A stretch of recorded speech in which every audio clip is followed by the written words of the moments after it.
to Matador Memories. I'm your host for this episode, Carmen Ramos Chandler, and today we're going to talk about CSUN's Dream Center, which provides resources and services to undocumented students, mixed status families, faculty, and staff, basically the CSUN community here at CSUN. I've been redundant there. And joining me is Irvin Rendon. He is the manager of the Dream Center. Irvin, thank you so much for taking the time of what I know is incredibly busy period. Well, it's always been busy at the Dream Center. Okay, there we go. So I'm going to start with the thank you again. Yeah, just thank you. Okay. Thank you, Irvin, for joining us. Now, let's talk about the origins of the Dream Center, because as long as I have been at CSUN, and that's been 30 years, we have had undocumented students and mixed status families at this community probably since before then. I believe that, I think it was 97. I came here, I think it was 97 that CSUN elected the first openly undocumented student body president, Vladimir Sedna. I remember him. So tell me about what led to the creation of the Dream Center. Yeah, I've been here for 5 years, so a lot of this has just been, like storytelling been told down to me. So I've been honored to have folks who were there, who were the catalyst that started the Dream Center, like tell me their stories firsthand, right? So it all began back in like the 2000s. The folks who really started the movement for the Dream Center was a student organization called Dreams to be Heard. But before there were Dreams to be Heard, there were two separate clubs. So there were Dreams and Heard. And they both did the same thing. They were both for like the undocumented community. They were both, getting ready to ask for this Dream Center. So it was Professor Jose Benavides, who was one of the advisors at the time, who kind of met with both of them and was like, well, you're doing the same thing. Like, you should just be one. Jose Luis Benavides in journalism? Yes. Yeah, in journalism. Yeah, exactly. So he's been part of it since the start as well. So they got together and they made Dreams to be Heard. And then in 2007 is when they got the ball rolling. So it was folks like Ana Miriam. So she was one of the students at the time. She was the president of Dreams to be Heard. She was the one who got the club united and I said, this is what we're gonna ask for. So it was years of activism right through different folks like Pedro, Rosa Salamanca, Daniela, Martin. So there's a lot of folks involved. And it wasn't until about 2000, I believe 11, where they did a call to action to the campus. So they did a town hall where they got together, they had administrators go and hear firsthand what undocumented students needed. And at that time was a space for them to be themselves. Space for them not to be asked what is your status, what does undocumented mean? So that's kind of how they started, right? And then there was funding needed. Who was going to fund this? So Professor Tracy Buenavista and Marvin Villanueva wrote the first grant for the Campus Quality Fee Fund. So they were the first ones who submitted the grant, and the grant was approved. So they brought Dario. Dario was the first coordinator of the Dream Center. And then I believe it was the EOP director at the time. He was the one who said EOP would administer the Dream Center. So the Dream Center was part of EOP, and it was part of EOP until 2020. And I think our partnership with EOP has been great. They continue to support us to this day. And then now we've been here 5 years with the University Student Union. Now I'm going to preface and explain to everybody the Campus Quality Fee and Fund. It's not technically university funds. It is a tax that students voted on decades ago. They taxed themselves to pay for services that the students felt were important to them. So if the university didn't have the funds, the students were going to be the ones to step in and provide the funds themselves. So tell me, at first the Dream, well, we now call the Dream Center was a place just for people to gather. It's grown since then. Yeah, it's grown immensely since then. So, because I remember when it opened a decade ago, and it literally was just a gathering place and maybe a place where people can network, study, talk. And now what does it do? Yeah, so, the folks who started the Dream Center, they like to call it the Dream Closet because it was literally a closet. So it was just one room, the coordinator and the first student worker. I remember. So since then, we've grown. So at the Dream Center, it's myself and another professional staff member. And then we have about 7 to 8 students now. And now we even have a TV, we have a fridge. We like to say we always have snacks. So if students are ever hungry, they can always come to us. We've also been able to expand to programming. So before we it was only services. So it was like that transactional, like you come for this, you're helped and that's it, right? So now we built that community. So we've expanded to have workshops, community building events, and then like legal workshops through our partners. When you talk about workshops, part of what the Dream Center has done over the years isn't just providing, say, for instance, tutoring or support for the students. They've also provided training and understanding for faculty and staff so that they know where the students they serve are coming from.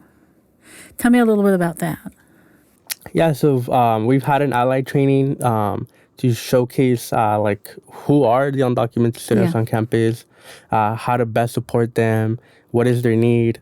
We've kind of evolved from that. So before it was like a one and done training. So now what we do is a tier system training. So we have 3 tiers.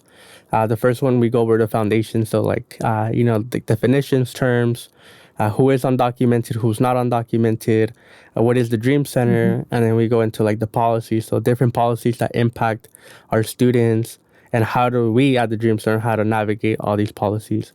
And then the last one is how to be an ally within your role.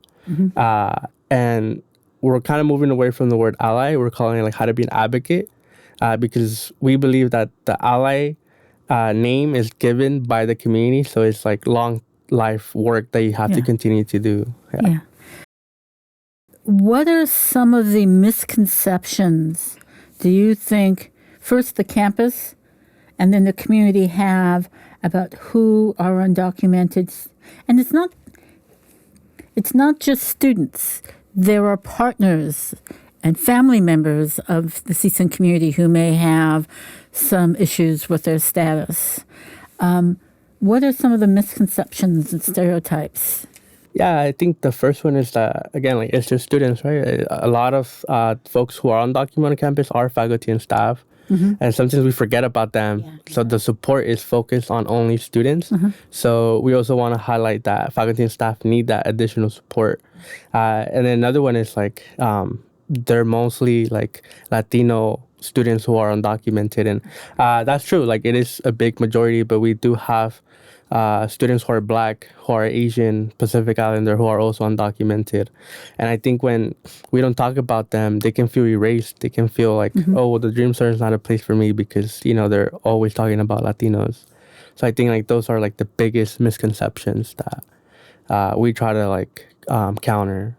How do you reach out to all of those communities to make them feel welcome? Because again, we're at CSUN, the majority of our students are Latinos, so they might feel, well, that's not my place. How do you reach out and recognize their unique needs? We try to partner with different folks on campus. So we partner with the Black House, the Glenomatsu House, the Women's Resource Center, the Pride Center. We try to be in as many spaces as we can just to show like being undocumented can be anyone. And you have intersecting identities, and being undocumented is a small part of your identity, and it is a big one, and it does impact you, but you have many others. So we also want to focus on that because at the end of the day, what we're trying to do is make undocumented individuals feel like they're humans, right? Like they're more than just their status. When we talk, the stereotype that comes out of certain political agendas implies it's hard for me to get this grasp around it because we're talking about our students. So our students, they may be undocumented. They've been Californians for years, nearly their entire lives. But the stereotype is they've come here to take American jobs. That's not their stories, is it? What are some of the stories of the students and staff who come into the Dream Center?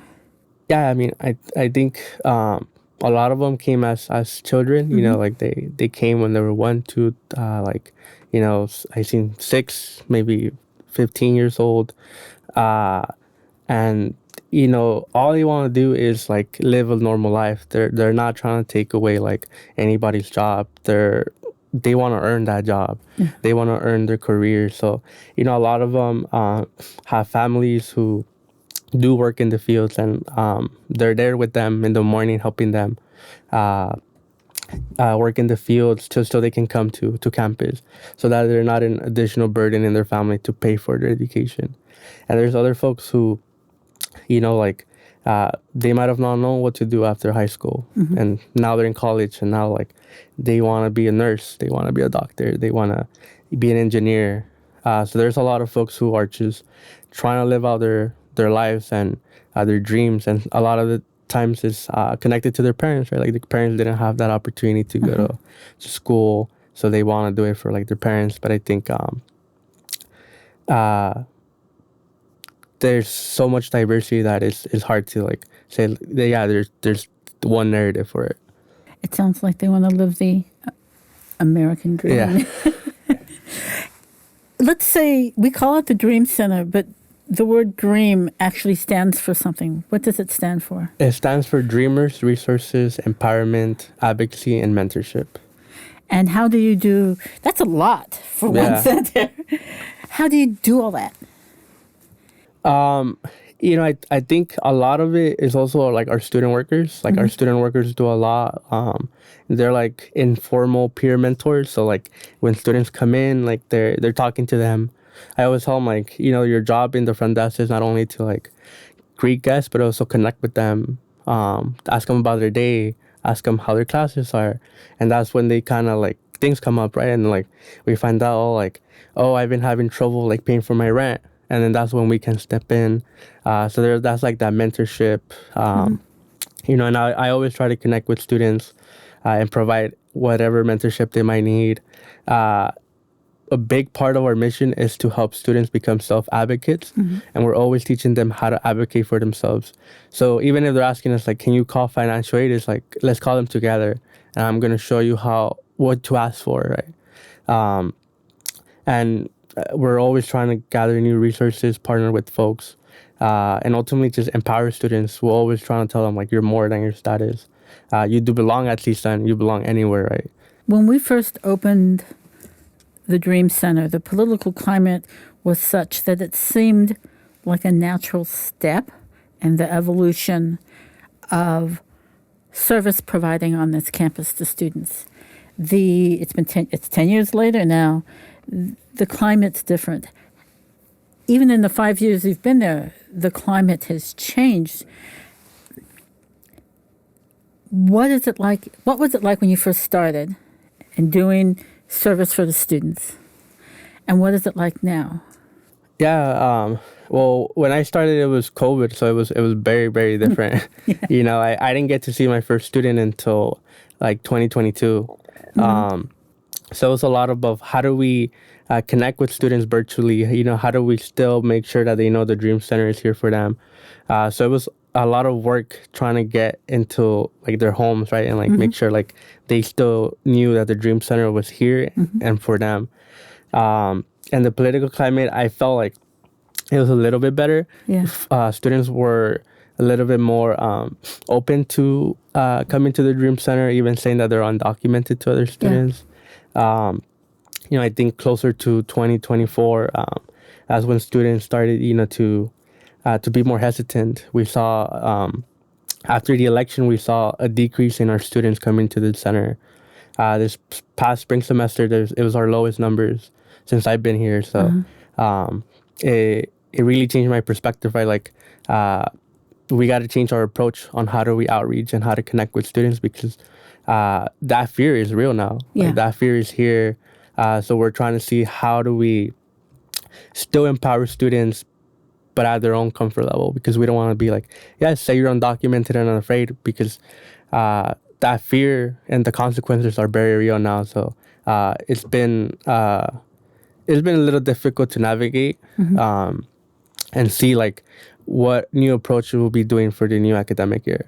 Have you figured any approaches out, or is it still? I mean, the biggest question is, how do you overcome that fear? Yeah. Or how do you? I take it back. You don't overcome it. How do you acknowledge that fear and work through it? I think just saying it out, right? Like, I think like the best thing is to be transparent with students and say like, I understand your fear is very real, and I myself am very fearful, right? We're a public campus, like immigration can come to campus, you know? So I always acknowledge that and say like, we want to meet you where you're comfortable at. And sometimes that's outside of the Dream Center. So what we've seen is that when we host events that are not within the space, they're better attended than if they were to come to the space. We've also, we've always had virtual appointments, but we've seen an increase in that. So I think like, right, okay, like going back to virtual is good. And I think just protecting their privacy as much as possible. Making sure that they're connecting with us, but their information was never out, but giving them that information of like, your information is protected. And there's little that you need to fear about your information because of FERPA and other like policy. How do you educate a campus? You alluded to it. The campus is open. It's a public campus. We don't have fences all the way around it, and you don't go through the security gate. It's pretty much open to anyone else. How do you educate a campus community that is a majority Latino,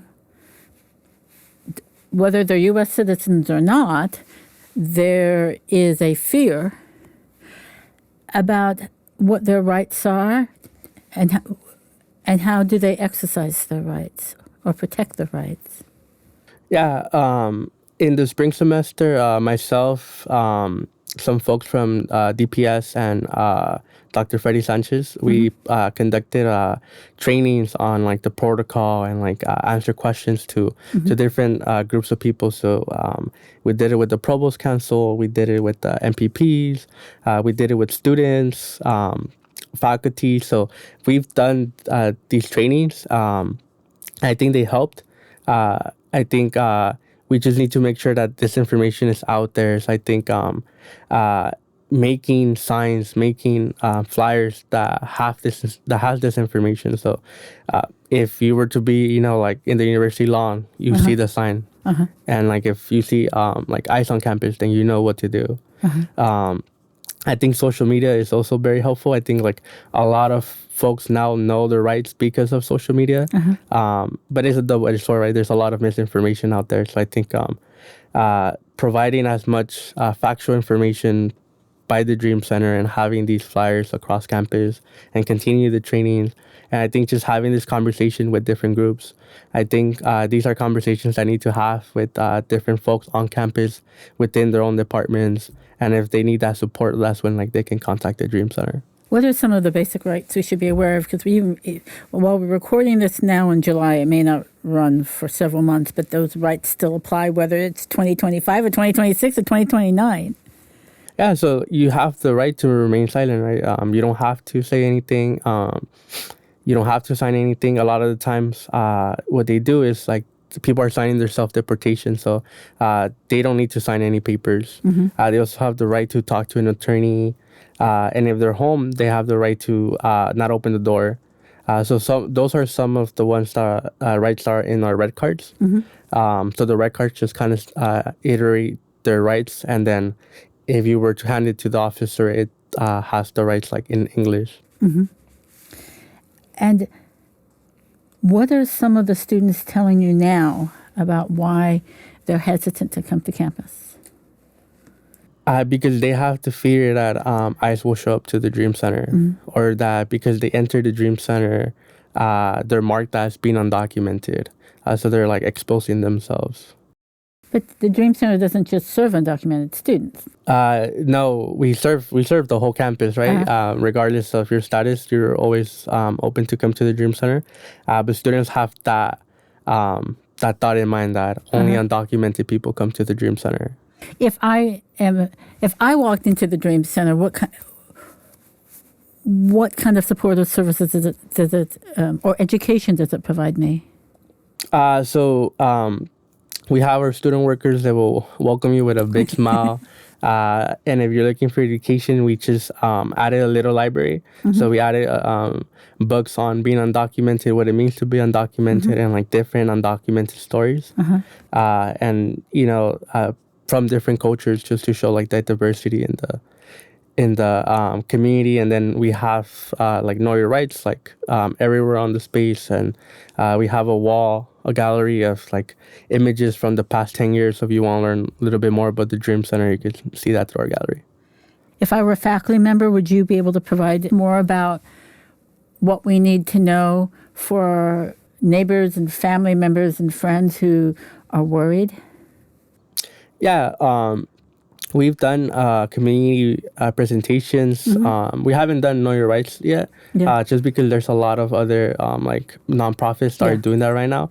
But a lot of times we partner with them, so we refer students or community members to those workshops because they have attorneys there. So if they have more legal questions, they're better equipped to answer than myself or one of my students. What are some of the Dream Center's partners, or who?